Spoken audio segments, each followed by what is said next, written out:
एक प्रश्न है कि जो एकादशी का व्रत करते हैं वो यज्ञ है या तप है। तो जो हम एकादशी का व्रत करते हैं ये जीवों का वास्तव में धर्म है। जैसे हमने कहा कि नित्य कर्म, नैमित्तिक कर्म, प्रायश्चित कर्म ये तो अवश्य जीव को करने चाहिए। तो कभी कभी अवसर पे आने वाले जो हमारे व्रत हैं, तप हैं, यज्ञ हैं, ये हमारे नैमित्तिक कर्म कि उस निमित्त उस दिन हमें करना है तो करना ही करना है। परंतु ये है यज्ञ न होकर के तप है कि जिन तप का अर्थ होता है अपने लिए बताए गए कर्मों को करने के लिए, कर्तव्य कर्म को करने के लिए कष्ट सहना, वही तप है। किस लिए? कर्तव्य कर्म को करने के लिए।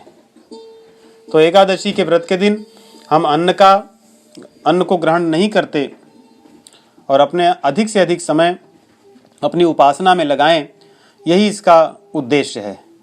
इसलिए ये हमारा तप है और ये हमें नैमित्तिक रूप से या नित्य रूप से सदैव करना चाहिए, इसको नहीं त्यागना चाहिए। और यज्ञ और तप में भेद क्या है? जो हमारे कर्म है, कर्तव्य कर्म है, वे यज्ञ हैं। ऐसा भी हो सकता है कि हम जो भोजन बना रहे हैं वो भी यज्ञ है, हम जो नौकरी कर रहे हैं वो भी यज्ञ है। यज्ञ केवल ऐसा नहीं कि हम जिसमें हव्य और घृत इन चीजों को डाल रहे हैं और मंत्रों के उच्चारण से जो कर रहे हैं, केवल वही नहीं, वो तो यज्ञ है ही। उसको भी जो वर्णाश्रम के अनुसार जिनका कर्तव्य है उन्हें उसको तो नित्य करना चाहिए, उनको त्यागने की बात नहीं है। परंतु हमारे जो अन्य कर्म है वे भी यज्ञ है। भोजन करना भी यज्ञ है। ब्रह्मार्पणम ब्रह्मवि ब्रह्माग्नि जो हम पढ़ते हैं मंत्र ना, वो यज्ञ ही है। तो हमारा भोजन करना भी कर्म है, यज्ञ है। हमारा सोना भी यज्ञ है, क्योंकि सो किस लिए रहे? अगर नहीं सोएंगे तो शरीर के निर्वाह के लिए या जीवन निर्वाह के लिए कर्तव्य कर्म को नहीं कर पाएंगे। तो हमारे जितने भी कर्म हैं जो शास्त्र के अनुसार हों, हमारे जो नियत कर्म हैं वे यज्ञ हैं। और इन कर्मों को करने में जो कष्ट हम सह रहे हैं वो तप है। इस प्रकार यज्ञ और तप को समझना चाहिए। एक प्रश्न है कि जो प्रायश्चित कर्म हैं वे तो हमारे पापों से मुक्ति के लिए की जाती है। तो जैसे रास्ते में चल रहे हैं, कुछ बुरा हो गया किसी का चलने से, गाड़ी चलाने से इत्यादि से, तो उसको प्रायश्चित कर्म या उसके लिए प्रायश्चित कर्म क्या है, कैसे करते हैं? देखिए, प्रायश्चित कर्म जाने में और अनजाने में किए हुए पापों के लिए है। कई बार व्यक्ति जानबूझकर काम गलत करता है। जानबूझ करने में भी दो तरह के होते हैं। एक तो ये जैसे कि बड़ा हो गया, कर तो रहा है कर्म, उसको पता है कि वो काम कर रहा है, लेकिन उसे ये नहीं पता कि इस कर्म का फल ये है। वो भी एक हो गया कि जानबूझकर कर्म तो कर रहा है, उसको पता है, लेकिन फल से वो अनभिज्ञ है। दूसरा ऐसा भी हो सकता है कि वो उसको पता ही नहीं, जैसे छोटा बालक है, उसको क्या पता कि आग है, उसके सामने सांप रख दो, उसके सामने कुछ और कर दो, उसको नहीं पता कि क्या है, वो अनभिज्ञ है उससे। परंतु हम चाहे जाने में चाहे अनजाने में जो गलत कार्य हमसे होता है, पाप कर्म होता है, उसके फल तो हमें भोगने पड़ते हैं। उन फलों का स्वरूप अलग होता है, परंतु भोगना तो पड़ता है। इसलिए हमारे शास्त्रों में प्रायश्चित विविध प्रकार के बताए गए हैं कि हर पाप कर्म के लिए प्रायश्चित बताया गया है, निर्धारण किया गया है। शराब पी लेने वालों को कैसे प्रायश्चित करना है, किसी ने मांस का भक्षण किया हो कैसे करना है, किसी ने गलती से चूहा मार दिया, बिल्ली मार दिया, किसी पशु की हत्या हो गई, उसका प्रायश्चित कैसे करना है। शास्त्रों में इनके नियम है कि कितने दिन व्रत करना चाहिए, क्या खाना चाहिए, कहाँ सोना चाहिए, कैसी वाणी बोलनी चाहिए। मुख्य रूप से जो शारीरिक, मानसिक और वाणी रूपी जो तप है, उसी तप को करना होता है, या किस प्रकार की पूजा करनी होती है, किस प्रकार का यज्ञ करना होता है, ये सब चीज़ें नीत हैं। अब रही बात जो जिन पापों से हम नहीं बच सकते, जैसे रास्ते पे चल रहे हैं तो चप्पल से हमारे दबकर कितने जीव जंतु मर जाते हैं। कहीं चींटी मर गई, केंचुआ मर गया, मर जाते हैं पानी के। गाड़ी से दबके कितने मर गए, कोई गिलहरी मर गई, चूहा मर गया। जिस घर में रह रहे हैं उसके निर्माण में कितने पशु पक्षी मारे गए बेचारे। हमारे घर को बनाने के लिए लकड़ी इत्यादि काटे गए, उसमें कितने पशु पक्षी बेचारे बेघर हो गए, अंत में मर गए, उनके अंडे इत्यादि नष्ट हो गए। ये तो पाप है। इसलिए इन पाप कर्मों से करने के लिए जीव को नित्य यज्ञ बताए गए हैं कि आप जिस वर्ण आश्रम में हो वो कर्म को करो। अनजाने प्रायश्चित के लिए बताया गया कि किस प्रकार के दान को देना, किस प्रकार के लोगों की सहायता करना, ये सब प्रायश्चित के नियम है। शास्त्रों में, धर्मशास्त्र में इसका विस्तार से वर्णन है। और जो 5 प्रकार के यज्ञ कहे गए हैं, देव यज्ञ, पितर यज्ञ, ऋषि के लिए यज्ञ, जो मनुष्य यज्ञ, पिंड जो यज्ञ हैं, ये सारे जो यज्ञ हैं इन्हीं सब प्रायश्चित के ही भाग हैं।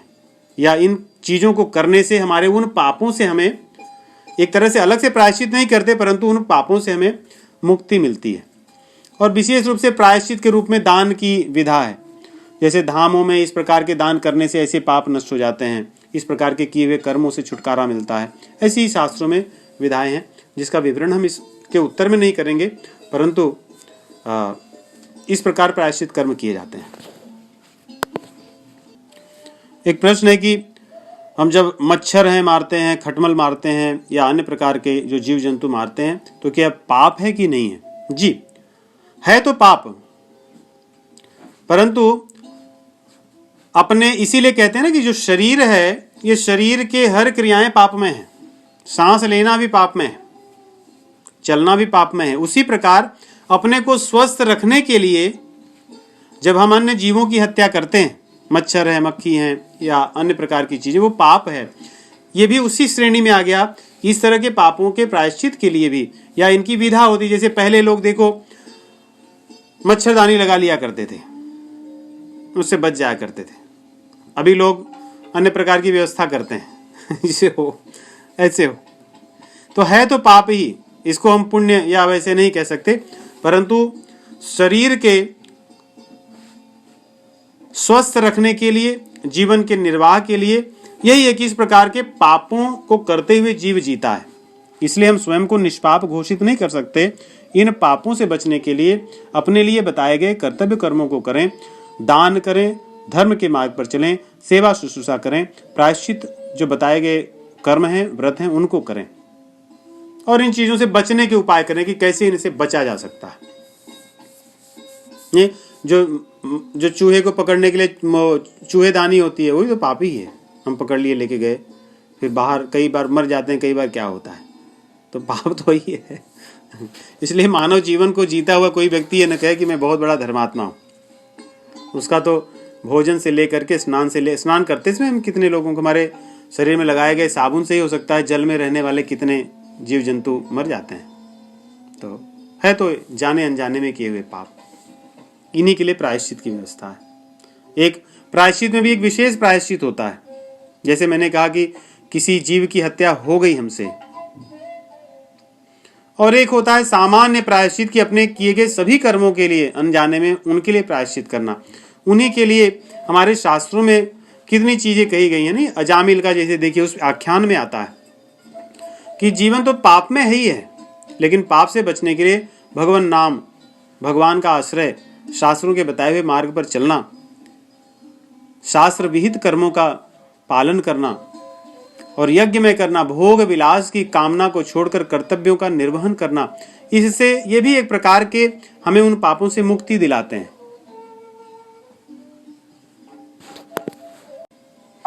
इसलिए ऐसा कहा जाता है कि इस तरह के पापों से, कर्मों से छूटना बड़ा कठिन है। इसलिए अपनी भोग बुद्धि को त्याग दें, ऐसा शास्त्रों का आदेश है। उदाहरण के लिए जैसे भगवान ने कहा नहीं कि जो व्यक्ति 18वें अध्याय में कह रहे थे, यस्य नाहं कृतो भावो बुद्धिर यस्य न लिप्यते हत्वापि स इमान लोकान न हंति न निबध्यते। सोचिए आप, चूहे की मारने की तुलना और इससे कीजिए जो भगवान कह रहे हैं जो स्वयं को करने वाला नहीं मानता। दूसरा, बुद्धिर यस्य न लिप्यते, जो भोग भोगने के लिए काम नहीं करता। ये बड़ी बात है। इसमें कहते हैं वो पूरी दुनिया को मार देने के बाद में भी उसको कोई फल नहीं मिलता बुरा। अर्थात हम अपने भोग के लिए, भोग को करने के लिए जो कर्म करते हो, चाहे वो अच्छा हो या बुरा, वो बुरा ही होता है।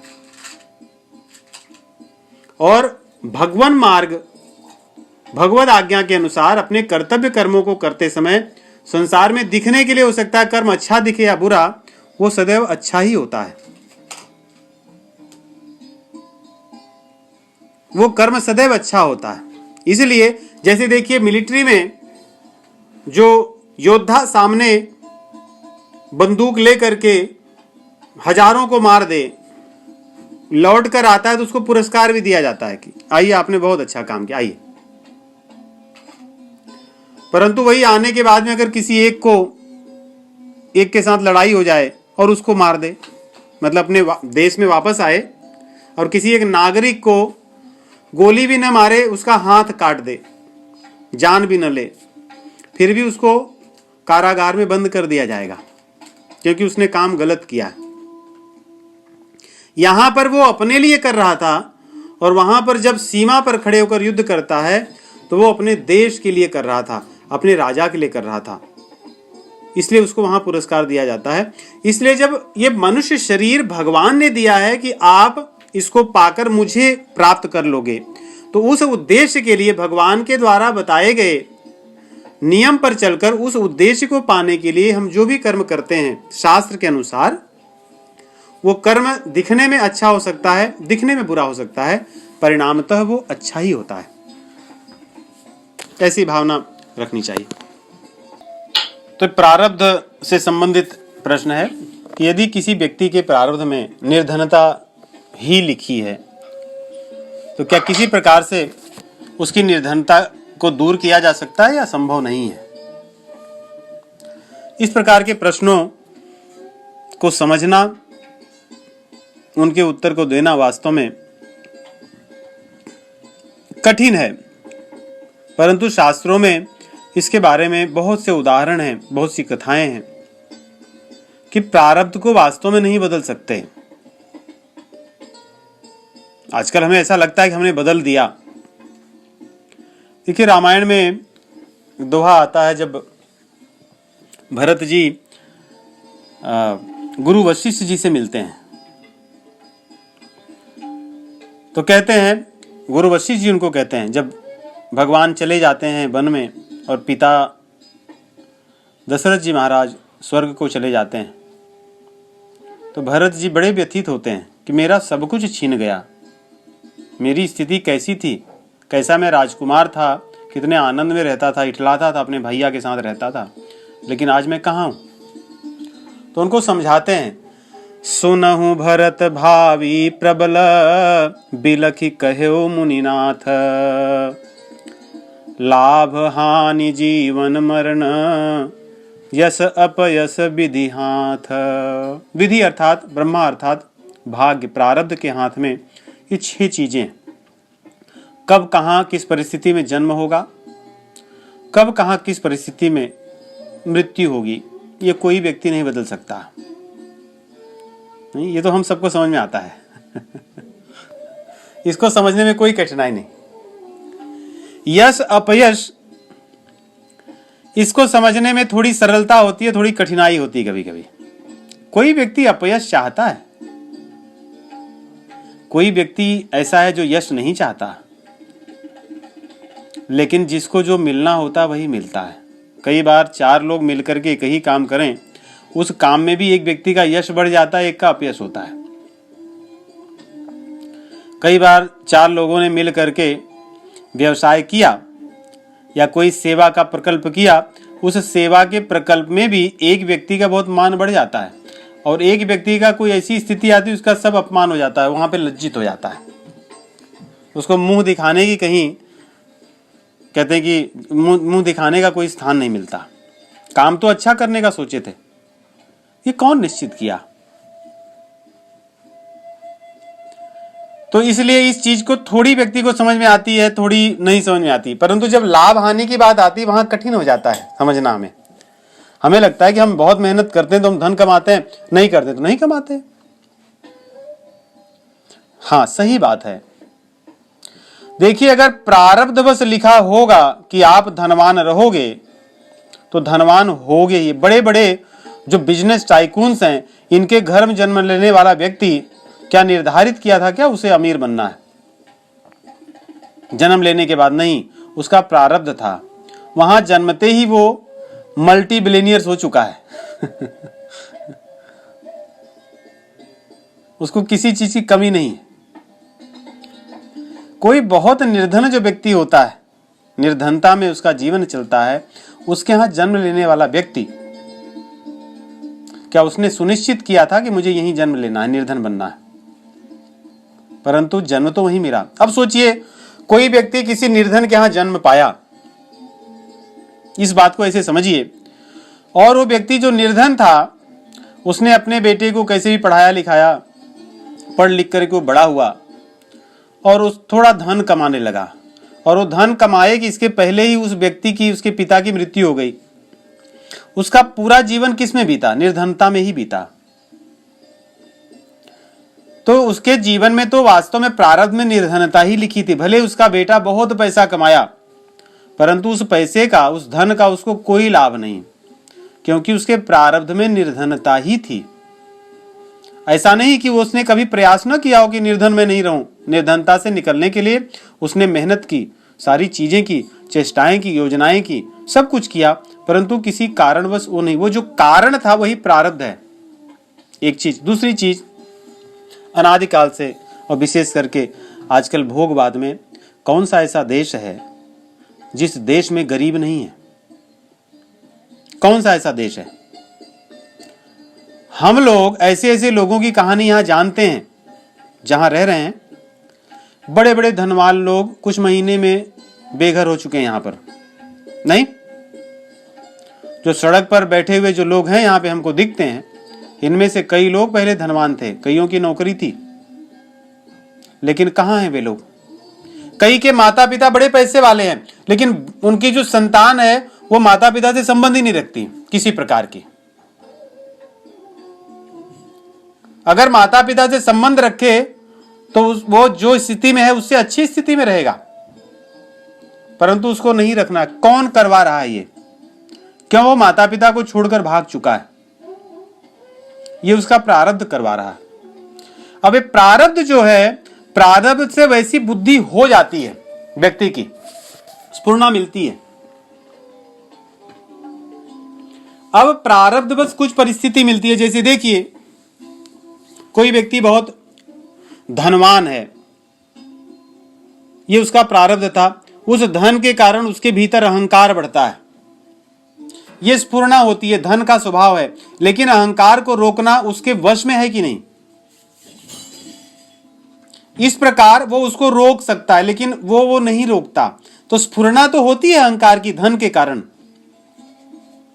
परंतु उसको रोकना न रोकना व्यक्ति के हाथ में होता है। वो चाहे तो रोक सकता है और चाहे तो नहीं रोके। इसलिए प्रारब्ध बस कुछ परिस्थितियां आती हैं। जैसे प्रारब्ध के कारण आप किसी शत्रु पर विजय पा लिए, आपको बहुत मान सम्मान मिला, ये प्रारब्ध है। अब उस मान सम्मान के कारण आप अपना विनाश होने से रोक सकते हैं। मान सम्मान से अभिमान बढ़ता है, लेकिन वो परिस्थिति आपके हाथ में है। आप चाहो तो आप अपने अभिमान को मत बढ़ने दो। तो इस प्रकार कहा जाता है कि प्रारब्ध बस प्राप्त परिस्थितियों से व्यक्ति अपने भाग्य को बदल सकता है, अपनी कर्मों को बदल सकता है, परंतु प्रारब्ध को ही बदल दे जो बदलने योग्य नहीं, उनको नहीं बदला जा सकता। कोई अपने जन्म को बदल सकता है, कोई अपने माता पिता को बदल सकता है। हाँ, भोगियों की दुनिया में लोग अपने पति पत्नी को बदलते हैं, लेकिन उसका भी परिणाम क्या पाते हैं, जो कि हमारे शास्त्र नहीं बताते। इसीलिए कहते हैं, धर्म का आश्रय लेने पर जीव का प्रारब्ध कैसा भी हो वो सुखमय जीवन जी सकता है, क्योंकि प्रारब्ध आपके विचारों को नहीं व्यथित करता, आपको सही मार्ग में जाने से नहीं रोकता। हाँ, आपके सामने परिस्थितियां ले आता है बुरी। आपके पास धन कम होगा, आपके मित्र कम होंगे, कई लोग आपके शत्रु बन जाएंगे, कठिनाइयां उत्पन्न करेगा, परंतु भगवान मार्ग में जाने से प्रारब्ध नहीं रोकता। इसीलिए कहते हैं कि भगवान के मार्ग पर जाना प्रारब्ध के भरोसे मत छोड़ो, कई लोग कहते हैं अब मेरे भाग्य में नहीं इसलिए मैं जप कीर्तन नहीं करता। ये तुम्हारी मूर्खता है। कहीं ऐसे शास्त्र में लिखा है क्या? यही तो अपने हाथ में है। कई बार देखोगे व्यक्ति के पास जितना ही अधिक धन मिलता है भगवान से उतना ही दूर हो जाता है, क्योंकि उस धन को बढ़ाने में वो लग जाता है, सब कुछ छोड़ देता है, उसमें लग जाता है। न उसको नैमित्तिक कर्म, न नित्य कर्म, न प्रायश्चित कर्म, वो सब छोड़ के केवल अपने मनोरथ को भी नहीं पूर्ण करता है, बस लगे रहता है पैसा कमाने में। उसको कौन रोका है? प्रारब्ध से उसको धन मिल रहा है और मिलेगा। जब उसको आवश्यकता नहीं है किसी चीज की, क्यों ना वो भगवान मार्ग में लगता है। तो इस प्रकार प्रारब्ध जीव को सामने परिस्थितियां उत्पन्न करता है, उन परिस्थितियों पर प्रतिक्रिया देना, अपने व्यवहार को कैसे रखना, वो जीव पर निर्भर करता है। ये विषय वास्तव में बहुत गूढ़ है, इसलिए शास्त्रों में बताई चीज को मान लेना। देखिए, प्राचीन काल में हमारे लोग मानते नहीं थे कि चलो हमारे भाग्य में जैसे हैं लोग हमारे परिजन मिले हैं, ऐसा मानकर लोग जीवन जीते थे। घर में कलह नहीं होता था, शांति होती थी, एक दूसरे से प्रेम होता था। आजकल व्यक्ति नहीं मानता, वो सब चीज बदलना चाहता है, अपने को छोड़कर। अपने को बदलना उसको नहीं है, अपने को छोड़कर जितनी भी परिस्थितियां हैं, जितने भी व्यक्ति हैं, सबको बदल लेगा। सुबह से शाम तक उठते ही वो शुरू हो जाएगा झंडे लेकर, लेकिन अपनी तरफ नहीं देखता। लेकिन पहले के लोग जो प्रारब्ध पर विश्वास करते थे, वो अपने को बदलना ये अपने हाथ में है, बाकी चीजें प्रारब्ध के हाथ में है। हमें कैसे भाई मिलेंगे, कैसी बहन मिलेंगे, हमने चुना है क्या? कुछ अच्छे होंगे, कुछ बुरे होंगे। कई बार दो भाई मतलब इतने प्रिय होते हैं एक दूसरे के कि एक दूसरे के लिए प्राण दे देते हैं, और कई बार होते हैं वो बचपन से ही शत्रुता भाव रखते हैं।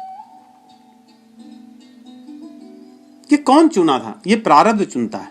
कुछ हिसाब किताब बाकी था, मिले थे साथ में। कई बार पति पत्नी में बहुत गाढ़ प्रेम होता है, और कई बार उनमें अच्छा प्रेम नहीं होता। कौन चुना है? ये प्रारब्ध चुनता है। हाँ, ऐसी परिस्थितियां आने पर हम एक दूसरे से झगड़ा करें, लड़ें, एक दूसरे को गालियां दें, दूर हो जाएं। आजकल तो ऐसी विधा फैली है, पता नहीं कहां से आसुरी आई है, कि जैसे व्यक्ति okay I don't like you, I will be away from you, I will get separated. ये शास्त्रों का वचन नहीं है। Even if you don't like, do your duties. प्रेम से रह तो सकते हो, आपके हाथ में है कि नहीं? कौन रोका है आपको? तो इस प्रकार उन परिस्थितियों पर प्रतिक्रिया देना ये हमारे हाथ में है। ये चीजें कठिन हैं, लेकिन शास्त्रों के मार्गदर्शन में रह करके अपनी भोग विलासिता को नियमित करके, शमन दमन करके हम इस प्रकार प्रतिक्रिया कर सकते हैं कि अपने भाग्य में रहकर भी सुखी रहें, शांत रहें, आनंद में रहें। पहले की कितने अच्छी परिवार हुआ करते थे, हम देखे हैं, जानते हैं लोगों को। लोग संतुष्ट रहते थे, बहुत संतुष्ट होते थे। ऐसे भी होता था कि कोई परिवार के एक व्यक्ति वस्त्र खरीद के लाए, सभी के लिए दे दिए, ये उनका है, ये उनका है, ये उनका है, ये उनका है। लोग ले लिए, खुश हो गए, हाँ चलो ठीक है। अच्छा है। ये संतुष्टि थी। घर में ये नहीं पूछा जाता था कि क्या खाओगे, ये पूछा जाता था कि क्या बना है। नहीं? घर में अगर 20 लोग हैं, क्या 20 से पूछकर आप क्या 20 चीज बनाओगे? संभव है? 20 व्यक्ति बोलेंगे मुझे अलग अलग चीजें चाहिए, ये क्या संभव है? प्रैक्टिकल है? कभी नहीं है। इसलिए एक व्यक्ति जो गणमान्य थे घर के, जिनको ज्ञान था, जो अच्छे थे, जो सबको प्रेम करते थे, वो एक चीज बना देते थे सबके लिए, लोग खाते थे। उनको शास्त्र का ज्ञान होता था, उनको भोजन बनाना आता था, अच्छा सुपाच्य, स्वादिष्ट, आनंददायक, से लोग खाते थे। तो इस प्रकार हमारा भोजन, हमारे कपड़े, हमारे रहन सहन, ये सब हमारे कितने नियमित और योग में थे, भोग में नहीं थे। क्यों? क्योंकि हम प्रारब्ध इन चीजों को मानते थे कि हमसे बड़े हैं, हमारे लिए हितकर चीजें करेंगे, शास्त्रों की बातों को मानते थे। चलो ये मेरे पति पत्नी है, इनका स्वभाव थोड़ा अलग है, कोई बात नहीं, कभी बुरा कह दिए, लेकिन बुरे तो नहीं है। तो इस प्रकार भावना रखने से प्रारब्ध के सामने अपनी प्रतिक्रिया बदल देने से शांति मिलती है, जीवन अच्छा चलता है, जो कि हमने शास्त्रों से दूर होकर छोड़ दी। अपने शास्त्रों में एक बड़ी सुंदर बात कही गई है कि जैसे हमें धन मिले या सांसारिक वैभव मिलते ही संभावना अधिकतर हो जाती है कि हम पतन की तरफ जाएं, भोग की तरफ जाएं, क्योंकि इनका स्वभाव ही पतन की तरफ ले जाना है। इसलिए शास्त्रों में हमारे संतों ने कहा है, पूत कपूत तो क्यों धन संचय, और पूत सपूत तो क्यों धन संचय। अगर तुम्हारी संतान अच्छी है, चरित्रवान है, धर्मवान है, तो आपको धन संचय की क्या आवश्यकता है। वे तो धन कमाएंगे ही कमाएंगे। और मान लो संतान नालायक है, दुष्ट है, उसके लिए धन संचय करने की आवश्यकता क्या है। आप कितना भी संचय करोगे वो पाप ही उससे करेगा और कुछ दिन में ही उसको नष्ट करेगा। आपको संचय करने में जो 40 वर्ष लगे, हो सकता है वो 4 वर्ष में ही उसको नष्ट कर दे। तो आप किस लिए धन संचय कर रहे हैं। अर्थात जो आपकी संतान है उनको चरित्रवान बनाइए, उनको धर्मवान बनाइए, उनके संस्कार अच्छे हों, ऐसा कर्म कीजिए, ऐसी उनको शिक्षा दीजिए, न कि केवल धन संचय में लगे रहें और सब चीजों को छोड़ दें। एक प्रश्न है कि यदि कोई व्यक्ति निर्धन हो और ये उसका प्रारब्ध हो, तो क्या भगवत कृपा से उसकी निर्धनता दूर हो जाती है। क्यों नहीं। सुदामा जी का क्या हुआ। विभीषण का क्या हुआ। इनके भाग्य में क्या था। विभीषण का तो अलग स्थान समझिए, और सुग्रीव का क्या हुआ, ध्रुव का क्या हुआ, क्या था। तो भगवत कृपा से तो सब कुछ मिलता है, वो तो षडेश्वर हैं, उनके पास क्या नहीं। यश श्री ज्ञान वैराग्य धर्म ऐश्वर्य सब प्रभु के पास है। त्वां सूरिभिस्तत्त्वभ्युत्सयाद्धा सदा विवादान हरण पादपीठम ऐश्वर्य वैराग्य यशोवबोध वीर्य श्रियाम पूर्तमहम प्रपद्ये। हे प्रभु, ऐश्वर्य, ज्ञान, वैराग्य, धन, श्री जिसको कहते हैं, बुद्धि और वीर्य, क्या चीज की कमी है आपके पास। तो वो तो जो चाहे सो दे सकते हैं, उनकी इच्छा पर निर्भर है। जो हमारे पापों को नष्ट कर सकते हैं, खा सकते हैं, जला सकते हैं, उनके लिए ये प्रारब्ध बदलना क्या बड़ी बात है। भगवान बदल भी देते हैं, वो उनकी इच्छा पर रहता है। और कई बार भक्त स्वतः नहीं चाहता, जैसे सुदामा जी नहीं चाहते थे, परंतु परिवार की व्यवस्था में भगवान के पास गए और उनसे कहे भी नहीं, परंतु भगवान को लगा कि नहीं, मैं कर दूंगा, मेरा मित्र है। भगवान के साथ संबंध हो तो भगवान कर देते हैं। भगवान के पास दासता के साथ दासत्व का ही हमारा संबंध हो, वही ठीक है, मर्यादा भी उसी से बनी रहती है। भगवान अपने भक्तों के लिए तो करते ही है, सर्वत्र शास्त्र में कहें। परंतु एक बात और है कि भगवान ये भी कहते हैं कि मैं अपने भक्त का सब हरण भी कर लेता हूं। देते भी हैं और ले भी लेते हैं, क्योंकि जब उनके आश्रय होते हैं तो फिर मुख्य उद्देश्य होता है उन तक पहुंचना।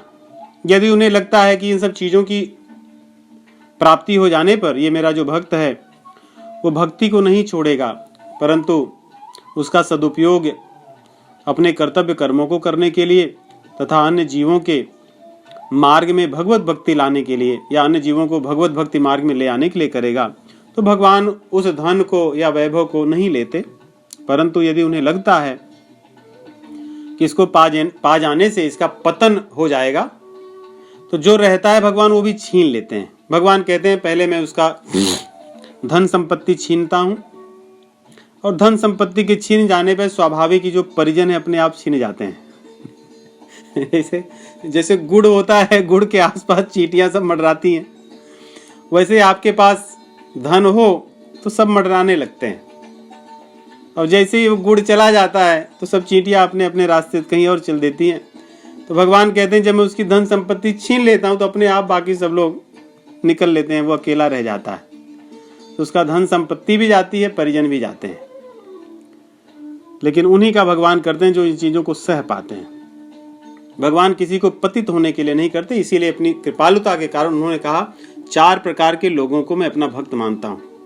चतुर्विधा भजन्ते माम जना सुकृतनोर्जुन आर्तो जिज्ञासुरर्थार्थी ज्ञानी च भरतर्षभ। आर्त, जिज्ञासु, अर्थार्थी और ज्ञानी अर्थात प्रेमी भक्त। तो सबके साथ भगवान अलग अलग व्यवहार करते हैं। कभी कभी अपने भक्तों की जो आर्त होती है उसको दूर कर देते हैं दुख, जिससे कम से कम भागे ना। कैसे भी बड़ी मुश्किल कठिनाई से आया है। और अर्थार्थी जो कुछ सांसारिक चीज चाहते हैं भगवान वो भी दे देते हैं। जैसे सुग्रीव को यही चाहिए था, विभीषण को वही चाहिए था, ध्रुव को वही चाहिए था, दे दिए भगवान, ले लो कोई बात नहीं। तो भगवान कर देते हैं, प्रारब्ध नष्ट हो जाता है भगवत कृपा से, परंतु वो सामान्य धर्म नहीं, विशेष कृपा होती है तो होता है। तो एक प्रश्न है कि क्या पाप अलग अलग प्रकार के होते हैं और उनके प्रायश्चित भी अलग अलग होते हैं? जी, जैसे कुछ पाप होता है, कुछ महापाप होता है। जैसे भगवान भगवत गीता में ही कहते हैं काम एष क्रोध एष रजोगुण समुद्भव महाशनो महापापमा विद्येन मे वैरिणम। कि महान पाप ऐसे शास्त्रों में कहा गया है कि मदिरा पान करना महापाप है, गुरु स्त्री गमन महापाप है, द्यूत क्रीड़ा महापाप है, स्वर्ण या इस प्रकार की धातुओं का चोरी करना या और भी दूसरी चीजें चोरी करना महापाप है। 4 हो गए।